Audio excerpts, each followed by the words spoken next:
7h30. Nossa. Aqui. Vamos agora elevar nosso pensamento. Vamos nos conectar com a equipe espiritual que se faz aqui presente. Vamos pedir auxílio. Vamos pedir para que a gente fique concentrada, com a nossa mente dilatada, para a gente aprender o que tiver de melhor, para que essa noite de hoje seja uma noite rica de informações, de bem-estar, e que a gente possa sair daqui melhor do que a gente chegou. Que assim seja. Vamos lá, gente. A gente está estudando o Livro dos Espíritos e vamos dando sequência a esse capítulo 7, que é o retorno à vida corporal. A gente ficou na questão 356. Eu estou cobrindo a tela. Outra direita. Vamos lá, 356. Existem crianças que, nascendo mortas, não foram destinadas à encarnação de um espírito? Vocês entenderam a pergunta? A criança, ela já nasceu, que chama natimorto, né? Ela já nasceu morta. Essa criança, ela tinha um espírito já para ela? Como é que vocês acham que acontece? Eu acho que pode ser que sim. Acho que não tivesse nenhum espírito. Não, acho que não, né? Não pode ser. Eu acho que o espírito fica rondando, né? Eu acho que rondando a informação acontecendo aqui. Vamos ver, vamos... Ui! Sim, mas há as que nunca tiveram um espírito destinado para o corpo. Nada devia realizar-se por elas. E então, somente pelos pais que essa criança veio.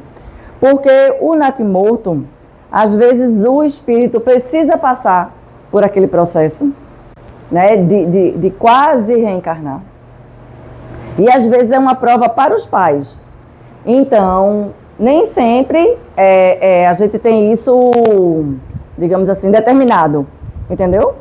Então, às vezes a prova é para o espírito, às vezes a prova é para os pais.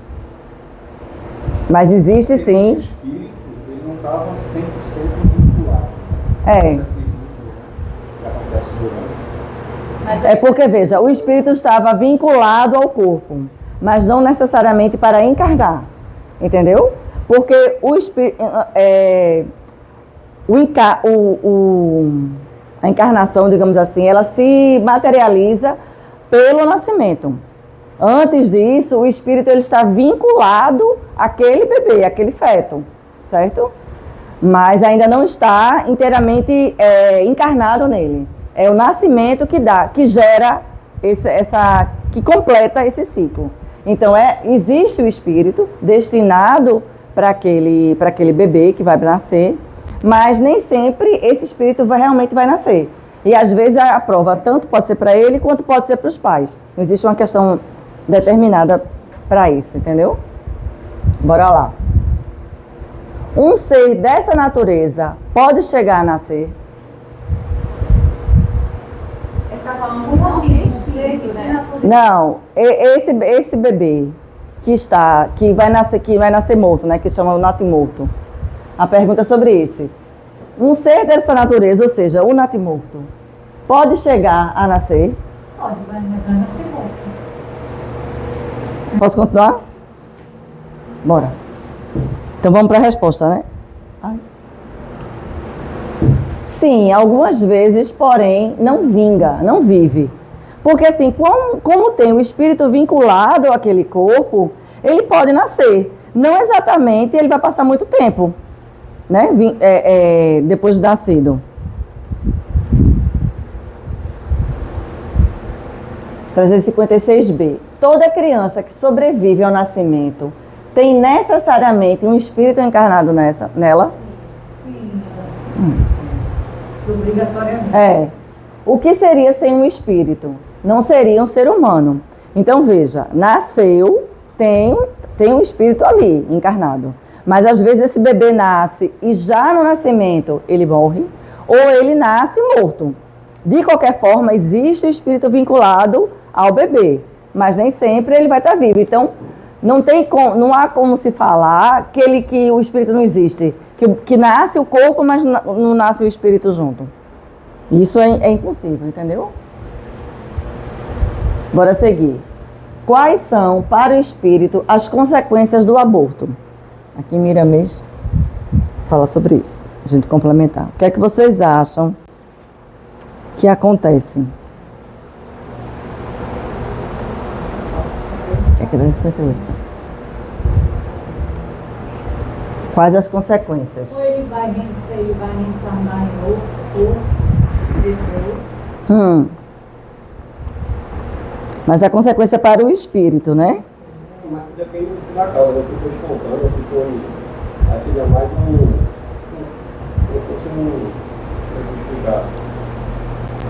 É um processo para. Bora ver qual é a resposta. A palavra foge. É uma existência nula que terá de recomeçar. Então a consequência para o espírito é essa. Existe uma programação para ele, mas houve o aborto, seja natural ou provocado. Então aquele acontecimento foi interrompido. Mas não quer dizer que seja uma existência nula no sentido de sem propósito. Porque aí poderia parecer que Deus está criando ao léu sem uma ordem, sem uma razão de ser. Não é isso. Mas para o espírito, aquela programação foi interrompida. Por isso que ele chama aqui de nula. E aqui Miramês dá uma explicação. Olha. Verdadeiramente, o aborto não é uma existência nula, porque, como já dissemos, tudo carrega consigo uma lição valiosa. A natureza é Deus, e Deus não perde tempo, que foi Ele mesmo que fez. Então, esse termo nulo não é para a gente entender como um sem propósito, perdido, não é isso. É que para o espírito aquela programação foi interrompida. Mas existe sim um propósito, entendeu? Vamos seguir. O aborto provocado, porque no outro caso, quando fala do natimorto, e até do aborto, ele pode ser provocado ou espontâneo, mas aqui ele vai entrar exatamente na questão do aborto provocado. O aborto provocado é um crime, qualquer que seja a época da concepção. Então não importa se foi no começo da gestação, no meio, no final, em qualquer momento é um crime. Oi? Tem umas exceções, né? O provocado? No caso, quando é... Só se for risco para a mãe, né? Que a gente vai ver mais para frente.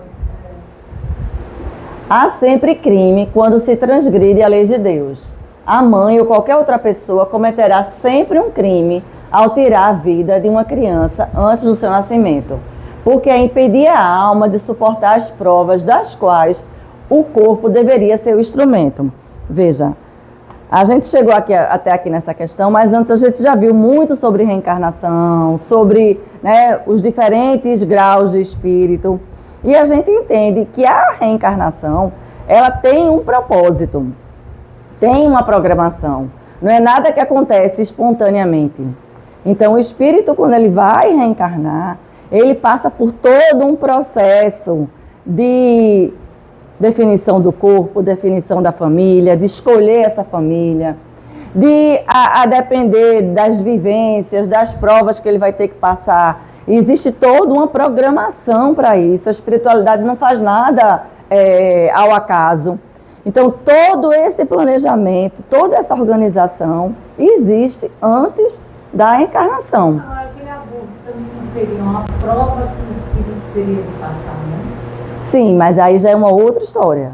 Aqui é a questão da decisão da mãe, né? Então, assim, para a decisão da mãe que comete o aborto e para qualquer outra pessoa envolvida nesse processo, seja o médico, seja aquele que deu o remédio, seja aquele que incentivou, todo mundo está cometendo crime. E todos estão ligados a esse crime. Porque você, assim, a gente não tem o direito de tirar aquilo que não é nosso. É a nossa vida, a vida do próximo e a vida de um filho que foi escolhido para vir por a gente. Então, essa questão do aborto, ela é muito delicada, porque a gente não pode se fechar numa questão de como se fosse a escolha da mulher, como se fosse um momento que aquele momento não é para ela, porque existe uma questão moral anterior a essa questão, certo? E aqui Miramês, ele é bem enfático nessa questão. O que é que ele diz? Só constitui um crime porque somente a Deus é permitido subtrair essa lei. É querer desarranjar a ordem do universo, intenção pela qual a criatura responderá por suas consequências funestas. O apelo que a espiritualidade faz aos homens é que reconsidere esse fato, que analisem antes de praticar esse nefasto ato de falta de amor, lembrando-se da vida que somente pertence ao Criador. Pretendemos que o aborto caia no esquecimento de todos os povos e que no futuro, não muito longe, ele saia das cogitações humanas.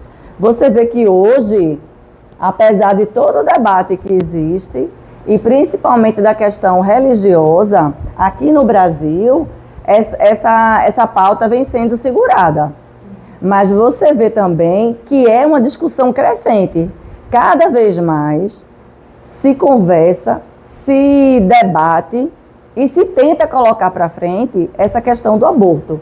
Seja com 3 meses de gestação, seja com 6 meses de gestação. Não, assim, existe uma programação não, existe uma... porque eu não vou saber as datas, né? Mas com tantos meses já tem o coração batendo, com tantos já tem pulmão funcionando, já existe um corpo vivo ali. Então, qualquer debate que inclua em aniquilar essa vida é um crime. Seja visto na questão moral, seja visto na questão religiosa e na questão orgânica. Porque se tem um coração batendo, se tem um pulmão funcionando, se tem órgãos já dispostos, como é que você pode falar que ali não tem vida? Né? E aqui o Miramês segue. Seja a mãe ou qualquer outra pessoa, porque nem sempre é só uma decisão da mãe, que servir de instrumento para abortar uma criança, pratica um crime. E pior, essa premeditação vem da maldade, da inconsistência das leis. Nasce do egoísmo, principalmente na época que atravessamos. São pessoas mentindo a si mesmas. É o fantasma do desculpismo que pretende enganar a consciência. Então, veja, as pessoas se colocam, ele chama aqui de egoísmo e fantasma do desculpismo. Ou seja, vai dizer, não, porque esse não é o momento, não, porque eu estou no meio do meu curso, eu preciso concluir, não, porque financeiramente é muito pesado ter uma criança hoje em dia, não, porque meu namorado me deixou. Então, assim, são muitas as desculpas que se dá, mas no fundo, a base para uma decisão do aborto, ele está dizendo aqui, é de egoísmo. E todas essas justificativas são apenas desculpas. E desculpas que são repetidas. Você vai encontrando, né, meios para justificar isso, vai convencendo muitas pessoas de que essa é a verdade. Então, não só a mãe que comete o ato, que toma a decisão, mas como ele fala aqui, todos os envolvidos. Então, não é um comprometimento de uma pessoa só.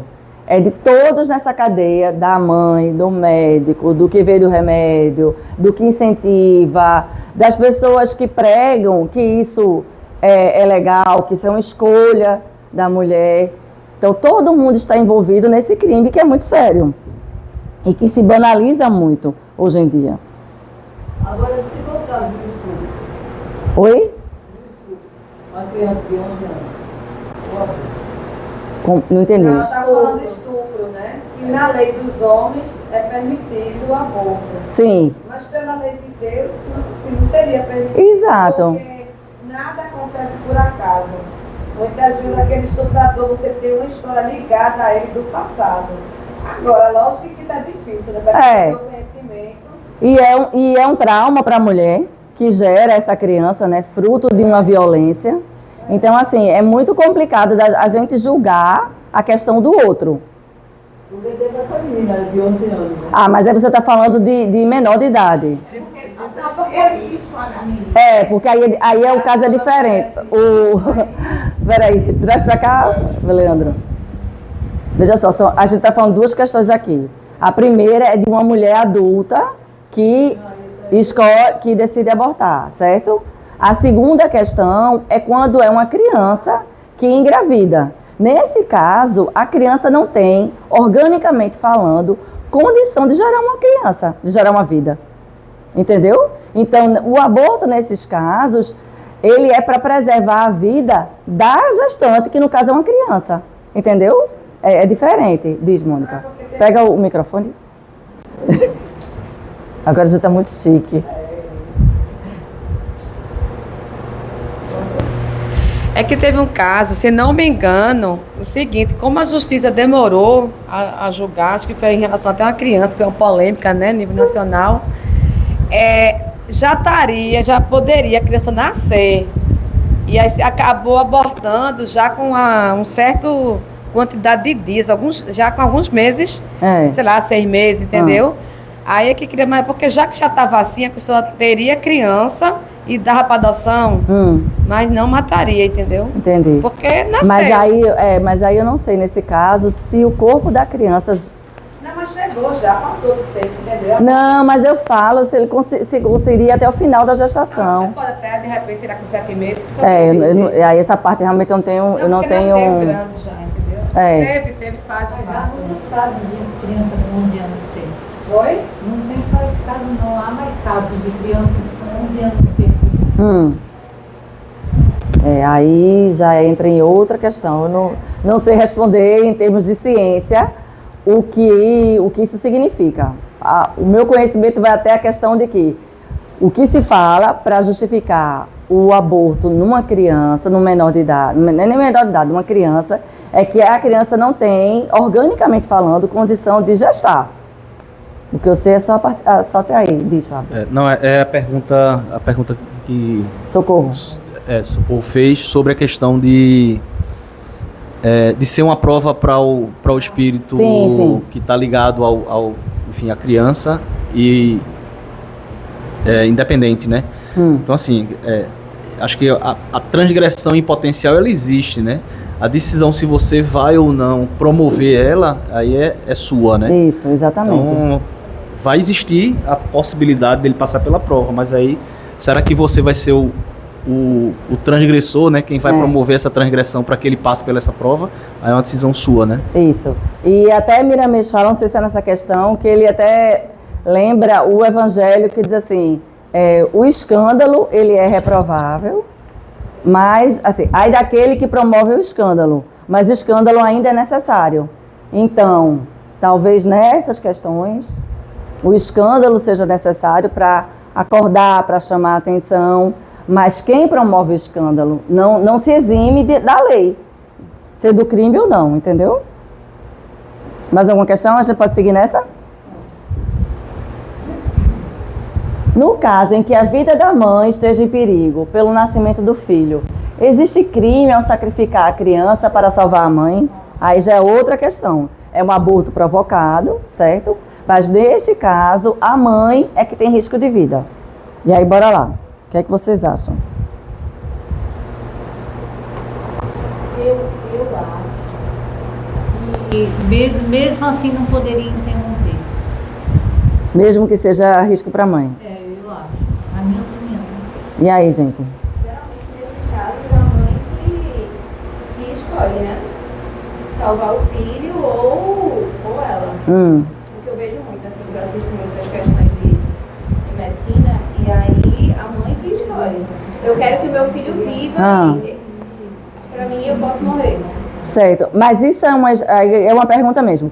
Isso é uma escolha ou na ciência fica determinado, digamos assim, que primeiro tem que preservar a mãe?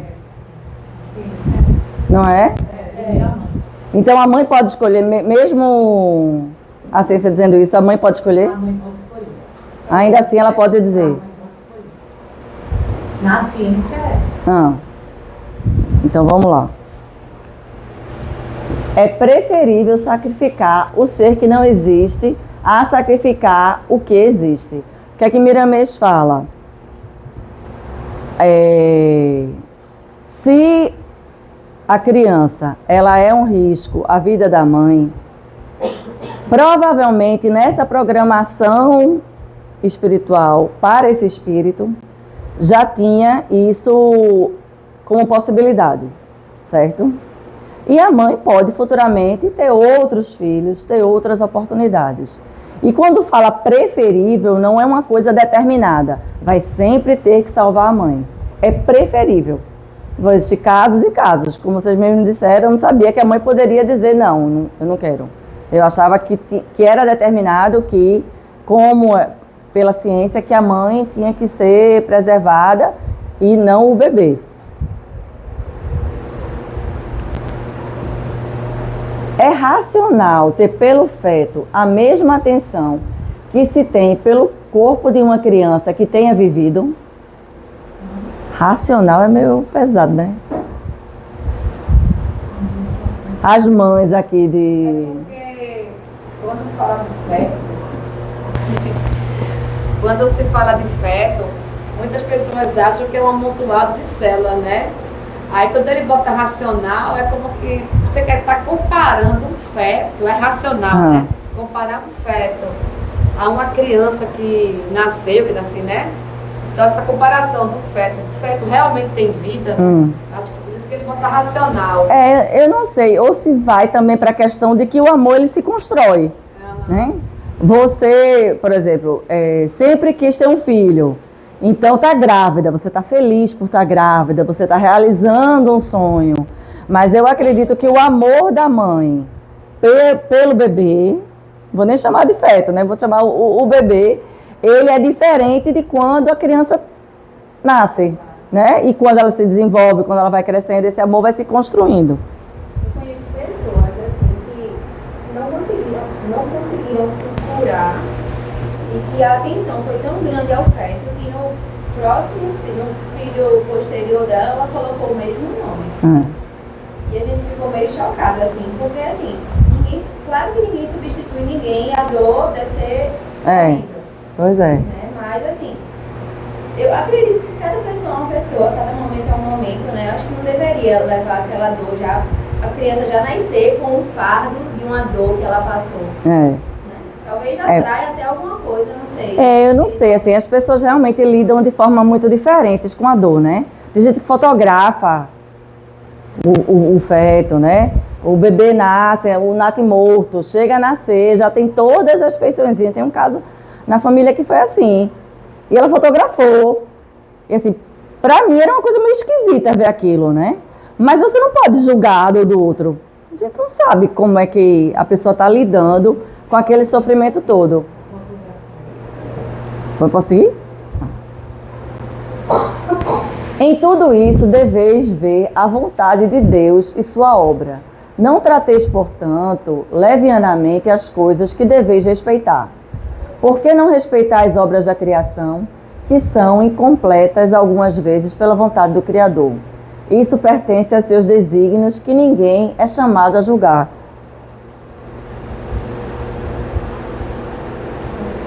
Eu entendi, não. Quem foi que entendeu aqui? Parece que tá respondendo outra coisa. Eu acho que, assim, o que eu entendi é que, assim, a gente tem que respeitar a vontade de Deus se acaso esse bebê chegue a não nascer. Que a gente não fique revoltado por isso, né? Que foi uma vontade de Deus. Isso. A gente não vai entender agora, mas posteriormente, lá no futuro, a gente vai entender o porquê isso aconteceu. É bom que entenda, né? Para poder fechar esse ciclo. Eu acho que foi isso, assim, que ele quis dizer com isso. Porque quando ele fala racional, né? Mas ele bota dá atenção, foi ao feto em relação à criança. Não. Olha, é racional ter pelo feto a mesma atenção que se tem pelo corpo de uma criança que tenha vivido. Então, acho que é pelo feto que não nasceu, né? Não nasceu. Então agora... É o feto que não nasceu. Eu pensei que... Por isso que a resposta não está batendo com a pergunta. Pronto, tá vendo como é bom a gente conversar? Que Deus tem um plano para aquilo. Exato. Você, né? E se apegue a isso para ter força, mais ou menos isso. Eu acredito. Pronto. Aí sim, pronto. Finalizou aqui. Vamos para a próxima. Foi qual? 356. Pronto, a gente dá seguimento aqui nas faculdades morais e intelectuais do homem, do capítulo 7, Retorno à Vida Corporal. Vamos continuar aqui, 361. De onde vem para o homem suas qualidades morais, boas ou más? A gente já está indo para outro tema agora, né? De onde vem?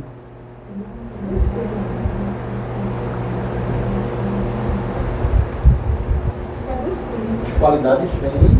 As qualidades morais, né? De onde vem as qualidades morais? Vem do espírito da experiência, da evolução, das experiências que ele vem passando. Como conquista, né? Que a gente já viu. É. Vem da história da vivência e das vivências do espírito. Ele já nasce aqui, ó, com o anjinho e o capetinha no pé do ouvido. São do espírito encarnado nele. Quanto mais o espírito for puro, mais o homem é elevado ao bem. Porque senão a gente a cada nova encarnação estava zerado, né? Começando tudo de novo. Então as encarnações pelas quais a gente passou são nossas conquistas, boas ou más, como ele falou lá no começo, que fazem parte do nosso... Como é que chama? Da nossa história.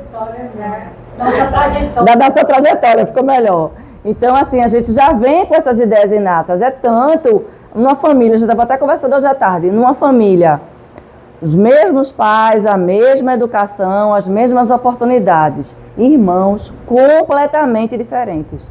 Gostos diferentes, atitudes diferentes, comportamentos diferentes, crenças diferentes, profissões diferentes. Lá em casa, uma é humanas, a outra é de saúde e o outro é exatas. Nem isso ficou todo mundo na mesma área.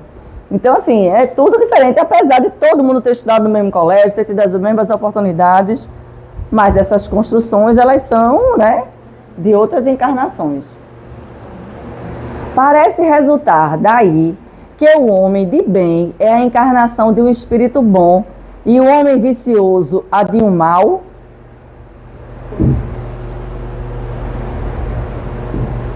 E aí?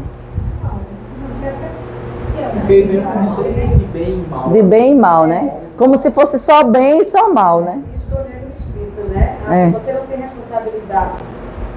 O espírito que Deus escolheu para você, infelizmente. Vê que azar. É. Sim, mas devemos dizer que é um espírito imperfeito. Por que é que a gente está colocando bem e mal? Como se fosse novela, né? Tem aquele bem mal que não presta para nada, e aquele bem bom que é até besta. Mas é porque a pergunta foi pro Kardec, ele É. está aprendendo ainda, né? Isso. Aí você vê que ele faz o linguajar nosso. A gente fala que a pessoa é má, É. mas a espiritualidade que tem outra visão não chama de mal, chama de imperfeito. É, exato. É só um momento que você está passando, É. que você ainda não pratica o bem. É. Mas não tem aquele tá, né? Como é, o momento é que faz o ladrão, alguma coisa assim, a né? ocasião. A ocasião que faz o ladrão. Isso. Exato. Aí quer ver como é uma pessoa, dê poder para ela. Então, isso é variável, né? Bom no bom é fácil. Como é o caráter dos indivíduos nos quais encarnam os espíritos travessos e levianos? Isso a gente está indo lá para o começo do Livro dos Espíritos, que falava da gradação dos espíritos, né? Qual é o caráter? É porque os travessos e levianos, eles não são necessariamente Ruins, né? São irresponsáveis, né? É. Brincalhona, né? Elas ficam... Assim, meio feita a gente, né? Pode até fazer uma maldade, mas aquela coisa tudo na causação, É. né? São criaturas imprudentes, maliciosas e algumas vezes seres maldosos. Porque, veja, o travesso e o leviano pode fazer a coisa na brincadeira, como a Mônica colocou, mas a consequência vai haver de qualquer maneira, né? Mas ele pode ser apenas um espírito brincalhão, uma criança que sem noção, ou pode ser uma pessoa com uma maldadezinha calculada. Eu vou inventar uma mentirazinha aqui, para aquele outro se dar mal lá na frente. Eu vou jogar uma fofoquinha aqui para aquela outra que eu não gosto ser descoberta. Então, em tudo é importante ressaltar a verdadeira intenção. E não é que seja bom ou mal, é imperfeito, como a Mônica falou, mas vamos ver qual é a intenção quando ele está sendo travesso e leviano, né? Ele pode ser só imprudente ou também pode ser maldoso. Os espíritos possuem paixões que não pertencem à humanidade. Como seria isso?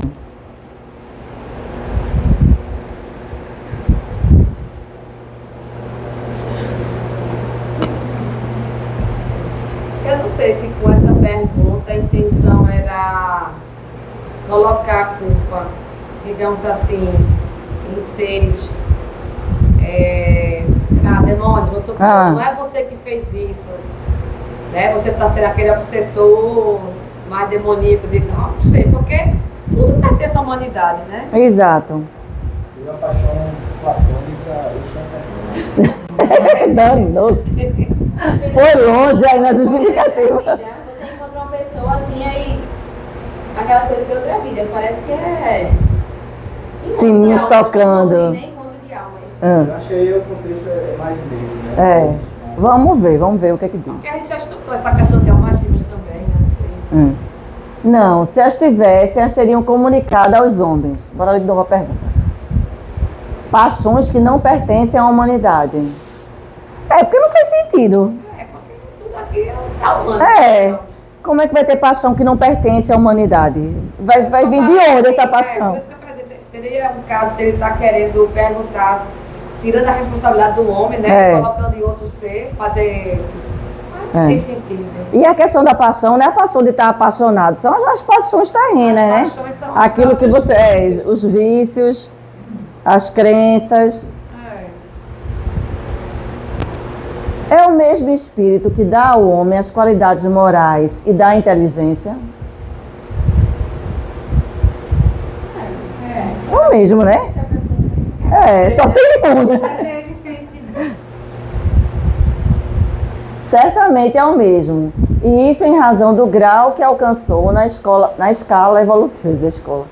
Escala evolutiva. O homem não tem em si dois espíritos. Então é um só, com as suas conquistas, boas ou mais, né?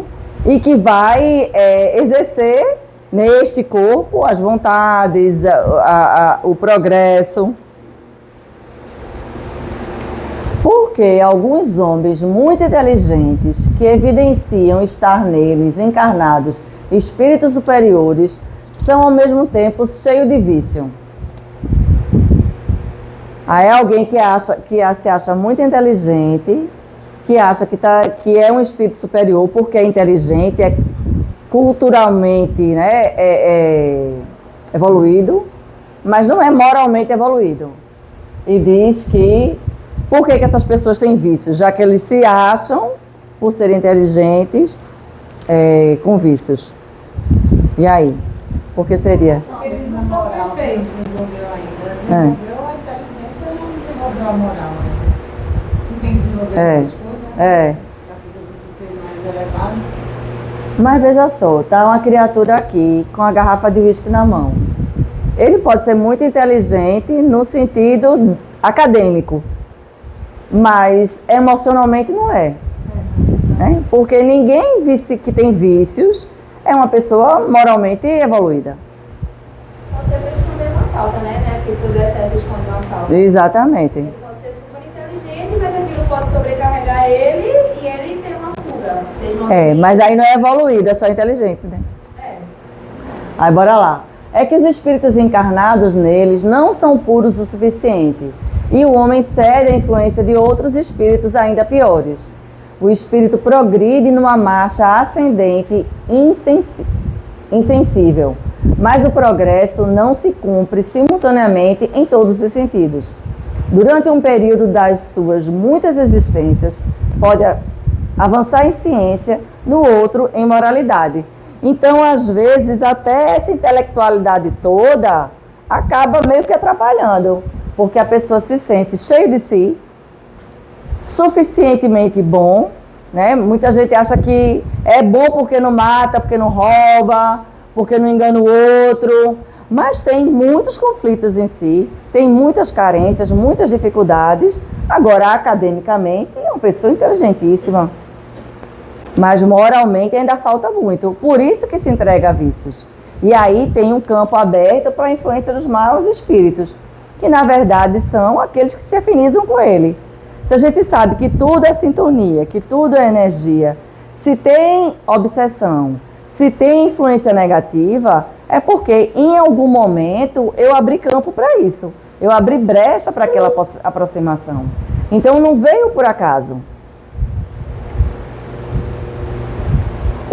Essa questão também tem a ver Fala aí que eu a vou questão científica, a gente vê muito, né? Então a gente supervaloriza, mas às vezes a pessoa tem uma inteligência, tem um domínio de tecnologia, mas o lado moral é pouco desenvolvido. E aí, em vez de usar a inteligência para o bem, usa para o mal, né? Isso, exatamente. Como ele falou, né? Às vezes usam uma existência toda para evoluir intelectualmente. Pesquisas, estudos, e deixa o lado do desenvolvimento moral de lado. Então, assim como ele falou, em algumas existências, das muitas existências, usa para desenvolvimento exclusivamente intelectual e outras para moral. Então, por isso que às vezes a gente vê muita gente muito inteligente com péssimos hábitos, péssima forma de se relacionar, de cuidar, E às vezes as pessoas muito inteligentes, obviamente não dá para generalizar, né? Mas porque eu estava conversando com um amigo esse final de semana, ele falando de outras duas pessoas inteligentíssimas. Ele fez, são tão inteligentes, mas eles são tão esquisitos. Porque se o mundo acaba girando em torno de só estudo, só conhecimento. Então, ele está falando desses dois acadêmicos que ele trabalhou com eles, né? Aí diz assim, você está falando sobre, sabe tudo sobre a história de Pernambuco. Então, falando dos quadros que foram pintados na época que, não sei quem, falou um monte de nome de jeito que eu nem me lembro mais. Mas, assim, a quantidade de conhecimento intelectual era uma coisa incrível, assim, ele ficava maravilhado de ouvir fazer assim, essa construção aqui, não, isso aqui foi na época dos escravos, e eram aqui que eles compravam os escravos, e faziam não sei o que, essa porta veio não sei de onde. Então, toda uma história que eles sabiam contar. E aí, no final das contas, ele fazia, mas são bem esquisitos. Porque acabou, exatamente como você falou, né? Viveu a vida inteira só para estudo, só para conhecimento. Mas, em relações humanas, são muito deficientes. E aí, a gente sabe que a maior dificuldade, hoje em dia, é no relacionar. Principalmente nos tempos que a gente vive, quando você não pode falar nada que o outro se dói, né? A cultura do cancelamento, a sua opinião, as pessoas até têm medo de dar opinião, porque pode gerar um problema muito maior. Vai ser julgado, vai gerar um problema muito maior. Então, se eu disser que eu não gosto de azul, por exemplo, não, se eu prefiro preto, mas por que você não gosta de branco? Né? Então, assim, tá muito complicado até você dar uma opinião. Porque as pessoas estão muito sensíveis, muito melindrosas. Mas bora lá. Deixa eu voltar para a pergunta. O que pensar da opinião de que as diferentes faculdades intelectuais e morais do homem seria o produto de diferentes espíritos encarnados nele e tendo cada um uma aptidão especial? Aí complica, né? É porque Kardec ele faz uma pergunta genérica. Não sei se vocês já observaram, né? Ele faz uma pergunta genérica e aí a espiritualidade dá uma resposta. Ele, sim, mas isso. Aí responde de novo. E aí ele vai estreitando a pergunta até ir no detalhe do detalhe, né? Então, antes ele perguntou, tem o espírito bom e o espírito mau? Aí já falou, não tem. E aqui ele está falando de diferentes personalidades. Ao refletir sobre essa opinião, reconhece-se que é absurda. O espírito deve ter todas as aptidões. Para poder progredir, lhe é necessária uma vontade única. Então, a gente tem vários talentos. A gente tem vícios, a gente tem dificuldades, mas todos eles condensados em um só espírito. Não são vários espíritos com diferentes aptidões, com diferentes personalidades que estão habitando e influenciando em uma pessoa. Essa influenciação pode acontecer por outras questões, por outros espíritos, encarnados ou não. Mas no mesmo, não, isso não é possível. Se o homem fosse uma mistura de espíritos, essa vontade não existiria e não teria individualidade, uma vez que, em sua morte, todos esses espíritos seriam como um bando de pássaros escapados de uma gaiola. Ou seja, não faz o menor sentido, né? Cadê? O homem lamenta-se frequentemente de não compreender certas coisas. E é curioso ver como multiplica as dificuldades, quando tem ao seu alcance uma explicação muito simples e natural.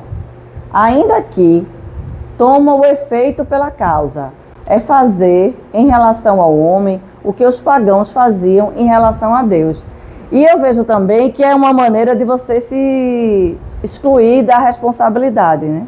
Na hora que você diz que são diferentes espíritos atuando sobre si, né, com diferentes aptidões, com diferentes comportamentos, você meio que se exclui da responsabilidade. E não faz sentido, por tudo que a gente já viu até agora, que esse tipo de coisa aconteça, né? Na verdade, essa resposta, ela parece mais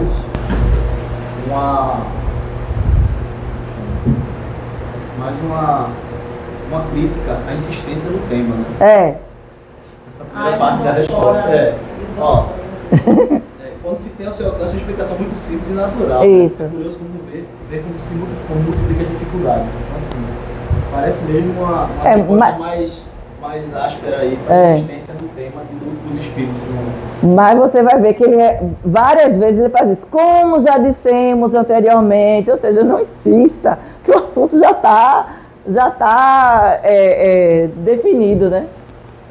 Porque ele manda também como fazia em relação aos pagãos a Deus, né? Porque antigamente tinha vários deuses. Vários né? deuses, é. Aí você tem o da chuva, estava com raiva, era aquele deus, né? É. Aí queriam fazer esse tipo de comparação. Isso. Antigamente.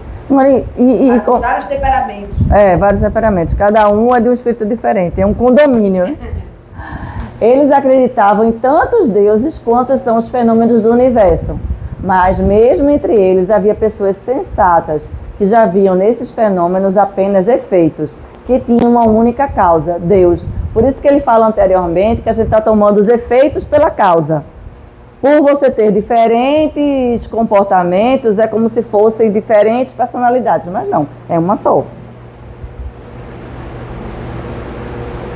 O mundo físico e o mundo moral nos oferecem, a esse respeito, numerosos pontos de comparação. Acreditou-se na existência múltipla da matéria, enquanto se esteve apegado à aparência dos fenômenos. Hoje compreende-se que esses fenômenos tão variados podem muito bem não passar de modificações de uma matéria elementar única. Então aqui ele está destrinchando, né, a resposta. Porque, veja, tem... Deixa eu voltar aqui. Enquanto está assim, branquinho, ó. Isso aqui é o comentário do Livro dos Espíritos. É o Espírito Verdade.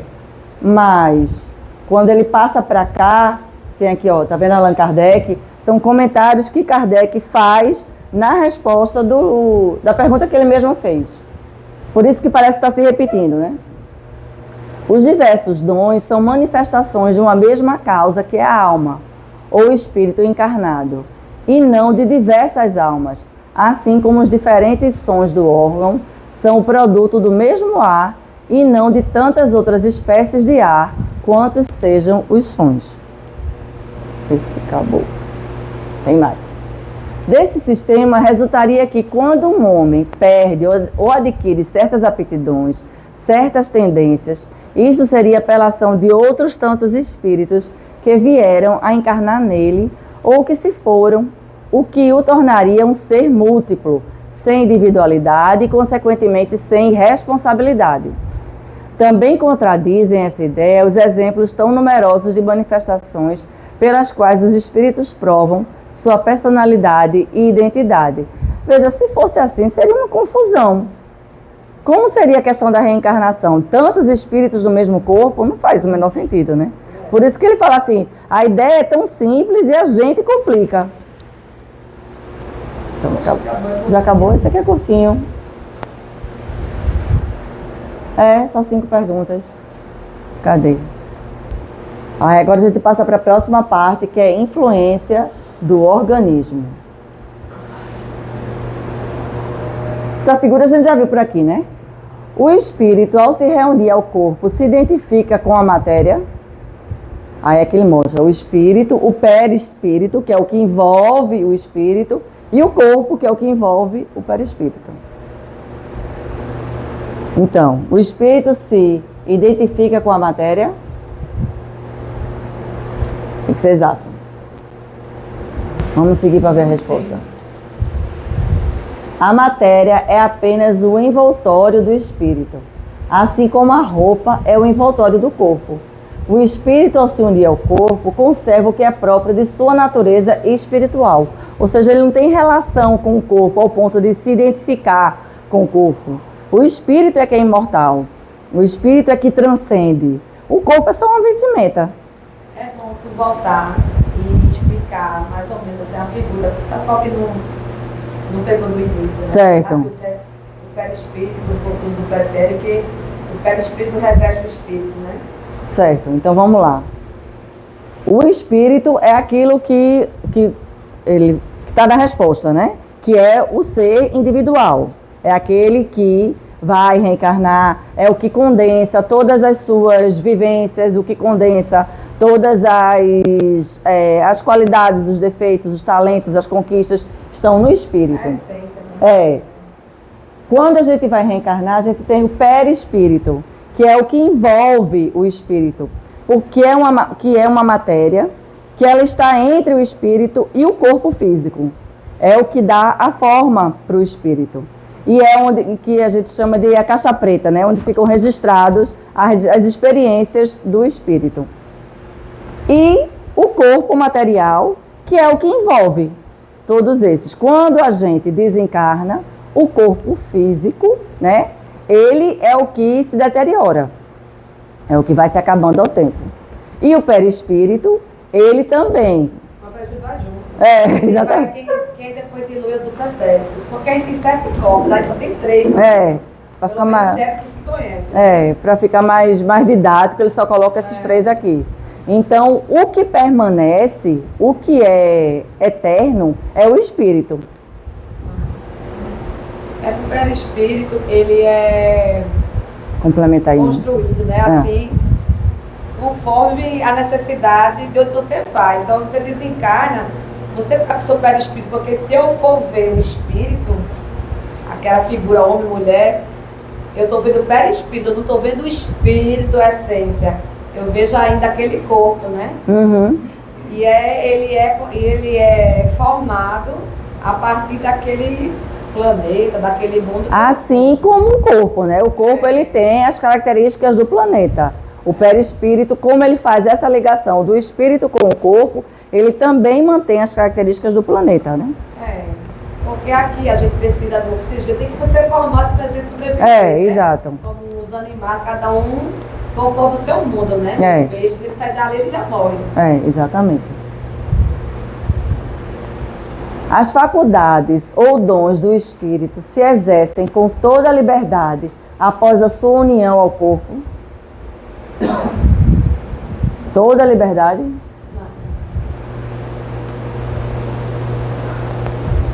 O exercício das faculdades depende dos órgãos que lhe servem de instrumento. São enfraquecidas pela grosseria da matéria.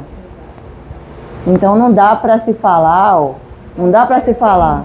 Oi?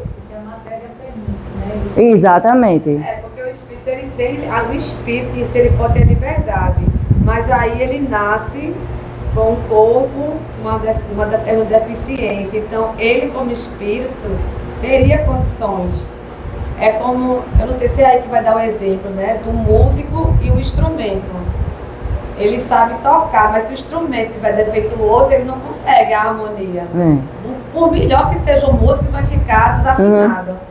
Então, o espírito tem condições. Então, se você vê uma pessoa com qualquer transtorno, síndrome, o espírito, ele tá bem. Mas aí, por algum problema do passado, alguma coisa, nasceu com aquele determinado cérebro, algum problema, entendeu? E aí, a gente, quando está aqui na Terra, vê o problema. Mas o espírito em si, não nasceu. E teve uma comunicação que a gente recebeu uma vez aqui, que ele falava assim... você não está doente, seu espírito não é doente, seu corpo pode estar doente. Então, a matéria adoece, a matéria deteriora, mas o espírito, ele é saudável. Ele tem todas as potencialidades dentro dele. E é por isso que, como a gente vem estudando a questão, né, da cura, é a gente que tem esse poder também de se curar com esses bons pensamentos, com esse burilamento do espírito, que isso vai se refletir na matéria. Olha, tanto que, olha aqui o exemplo, o espírito está preso numa cadeira de roda, né? O corpo está preso numa cadeira de roda, mas o espírito, ele é livre. Assim, vai. É que uma pessoa que não enxerga, que perdeu totalmente a visão, ela vê o espírito. Entende? Porque ela está vendo pelos olhos espirituais que enxergam. O que tu não está enxergando é a matéria, o corpo material. Então, o que for mais condensado, ela não enxerga, mas pelos olhos espirituais, aí ela vê. Isso mesmo, foi um bom exemplo. Assim, o corpo material seria um obstáculo à livre manifestação das faculdades do espírito, como o vidro opaco se opõe à livre emissão da luz. Faz sentido, né? Sim, é como um vidro muito opaco.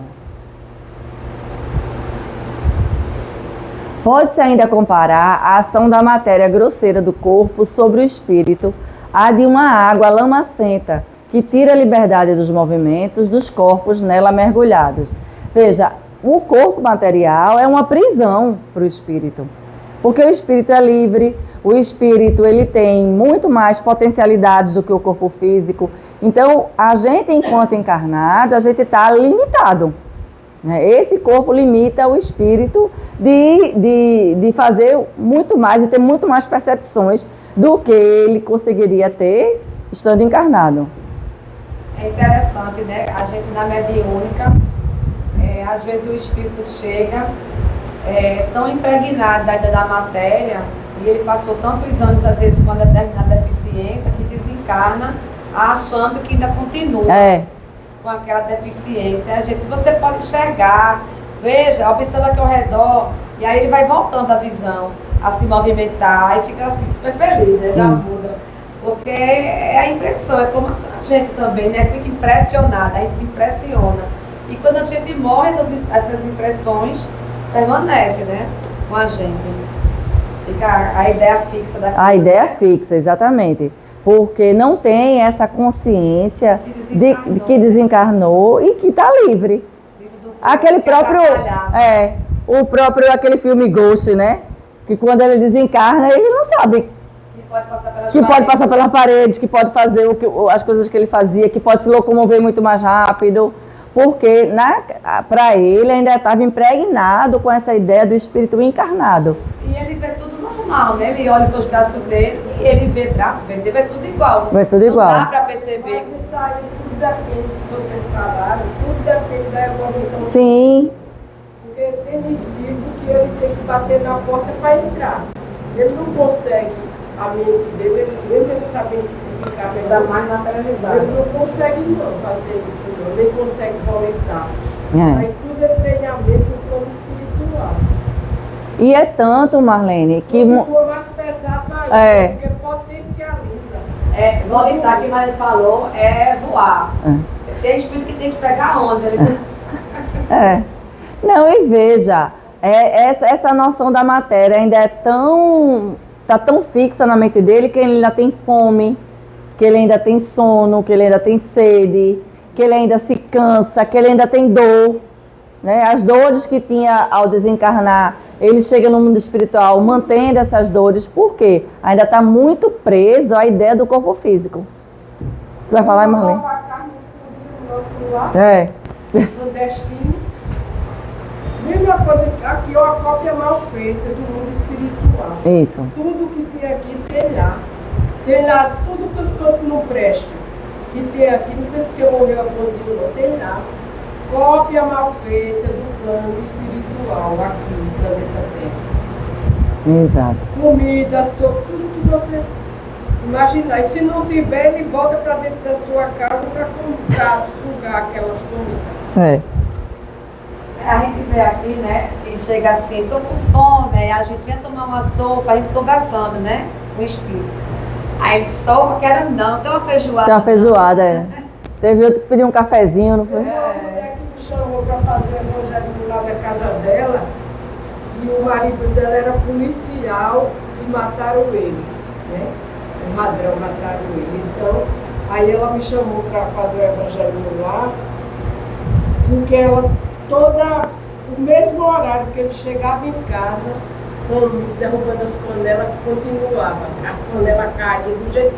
O mesmo mutreta que ele fazia na cozinha, ela sentia os barulhos e tudo. Ele voltou para dentro de casa para fazer as comidas, para fazer as coisas. Ela só não via. Mas o movimento todinho ela sentia. As pisadas, as panelas, abrindo a torneira, tudo. E aí? Bem materializado, né? Bem materializado. Teve outro mesmo ali que tinha no box no mercado, que ele morreu de infarto. Aí a mulher dele, o filho dele, ele já era separado da mulher. Aí ele chegou batendo na. Aí o menino dela, que já tinha mais de 18 anos, chamou, vamos lá dormir comigo, do apartamento, para ela, vamos. Aí logo cedo batendo na porta. Aí quando ela foi abrir, foi ele. Ela viu, saiu doida correndo, nunca mais ela pisou lá, materializado. Ele estava tão materializado que bateu na porta, ela sentiu as pancadas, quando abriu, viu a pela assim em pé. Já tinha sido enterrado. Tem gente que tá, sei lá, num colchão, aí sente, quando senta junto, né? Sente o colchão baixando mais um pouco, porque tá muito materializado. Eu já senti, assim, já vi muito. Eu vejo muito quando eu vou assim, para algum enterro, alguma coisa, eu fico muito agoniada. Mas o vulto é mais comum, né? E aí eu tava no enterro do meu avô e eu tava na frente, que a mãe empurrando o caixão, e eu tava na frente da família toda, e eu tava andando. Aí de repente, do nada, eu fiz assim. Aí, mãe, o que foi, menina? Eu disse, tu não viu não? Ela não, eu disse, acabou de passar uma pessoa aqui. Ela, não, eu não vi, chega a me arrepiar. Ela disse, não vi, eu disse, pois acabou de passar do meu lado, por isso que eu desviei. Aí ela disse, No centro lá em Ator, que se chama lá de Jesus, que o presidente lá era seu Ivan. Aí ele vinha andando assim, não tinha nada. Aí de repente seu Ivan dava passagem para ele. O que é que dá passagem disso? Ele via como se fosse uma pessoa. O que eu vi era tipo uma pessoa. E eu já Dava cheguei a ver. passagem para os espíritos, todo mundo já sabia quando ele fazia isso. Muito pequena, eu via um espírito e não sabia quem era, porque só estava eu e minha mãe. Quando eu contei a minha avó o que eu via, porque era num apartamento que a minha avó tinha lá em Pau Amarelo. E a primeira vez que eu vi, eu era muito pequena, só eu e minha mãe, eu olhei para o banheiro, assim, era um corredor grande, eu olhei para o banheiro e ele estava saindo do quarto para o banheiro. Era um senhor com a roupa caqui, assim feito a sua, com um chapéu, como se fosse um chapéu de palha. E aí eu sempre, quando eu disse, mãe, tem alguém dentro de casa, porque era tão real, foi tão real, que eu disse, mãe, tem alguém dentro de casa. Não percebe a diferença. Meu Deus do céu, vamos descer. Me pegou e saiu descendo as escadas, chamou o zelador, pro zelador subiu, o zelador olhou a casa todinha, ninguém. Até 7 anos de idade é natural. Quando eu contei a minha avó, ela disse que era exatamente como o pai dela se vestia. Exatamente, eu descrevi ele todinho. Eu disse, tá vendo? Que não tava mentindo. E eu não tava mentindo e eles tinham alguém dentro de casa. Só não disse se estava vivo ou morto, né? Ó, gente, vamos... Agora é uma dúvida. Certo, vai. Já aconteceu uma situação comigo que eu não sei como aconteceu. E que até hoje eu conto isso às pessoas, assim, que parece que não fui eu. Eu, um belo dia, estava com um ex-namorado meu, a gente foi lanchar na McDonald's. E a gente estava no drive-thru da McDonald's, com o carro estacionado. E eu sempre senti muito as coisas. Minha família, por parte de mãe, a maioria é espírita. E sempre pediram para eu estudar, para desenvolver, e eu sempre fui muito assim, né? Tive medo e etc, mas eu sempre senti muito. E aí, nesse dia, eu olhei para ele, parece... Fabiana, assim, não fui eu estava dirigindo, porque ele tinha bebido. Eu virei para ele, aí eu parei o carro um pouco longe do da frente, e aí ele, quando parou o carro longe do da frente, essa fala não fui eu. Eu olhei para ele e disse, descer e vai bater. Eu não sei explicar. Não saiu de mim, não fui eu. Foi questão de 5 segundos. O cara da frente era uma rampa, eu não sei se ele não segurou a embreagem. Bateu. Ele olhou e falou, que porcaria de cara. Maria. Assim, me perdoe, mas eu não sei dizer como eu sabia. E nem fui eu que abri a boca para lhe dizer. Foi alguma coisa. E até hoje eu não sei explicar isso. Mas aí deu alguma influência. Se foi um espírito que falou, se eu senti, ou eu já tinha vivido aquilo, ou eu vi. Se você conseguir me explicar, eu até Marlene. Porque Eu dois problemas, pode ser assim, duas colocações. Pode ser a sua intuição muito forte, que a intuição não erra. isso eu tenho. Pronto, então já respondeu. Isso eu tenho. E principalmente do Você jeito não que ele tem a valoriza energia ruim. também, aí diz que é a outra. E assistência espiritual. Tem uma intuição muito forte, eu não erro não. Comigo já aconteceu parecido. Eu tava em Eu boa não levo viagem. nem para espírito. Intuição, eu acho que é espírito. Tava em boa viagem. Esse amigo meu hoje vai bater um carro perto do museu do estado. Ele bateu justamente no muro do museu do estado. Eu disse pra ele, 1 hora antes. Uma vez, quando eu fui em outro centro, teve uma moça que disse que tinha uma babá do meu pai, que o sonho dela era conhecer os filhos do meu pai. E ela faleceu antes de eu e meu irmão nascer. E dizem que ela era um espírito de luz que ela me acompanha. Aí me disseram, não se preocupe, porque o nome dela até chamada de babá mesmo, mas é um espírito de luz que sempre lhe acompanha. É assim, eu tenho uma intuição muito grande quando vai acontecer alguma coisa comigo. A gente é espírito, precisa, os espíritos de luz não precisa estar perdendo tempo com a gente, não. Mas tem luz por bicho da gente. Não é nível de luz. Não é luz, não sei aquele holofote, não. Não vai de nada. Gente, eu vou só encerrar aqui e depois a gente continua, tá bom? Eu não valorizo a mais maldade dela. Pronto, alguém tira a foto aqui. Não, vou terminar essa oportunidade, dessa noite de estudo e tantos conhecimentos. Agradecemos também a equipe espiritual desta casa, que nos deu assistência, que sustentou todo esse estudo com paz e harmonia. E que essa paz, Senhor, permaneça em nós e que nos acompanhe até os nossos lares. Que assim seja. Assim seja.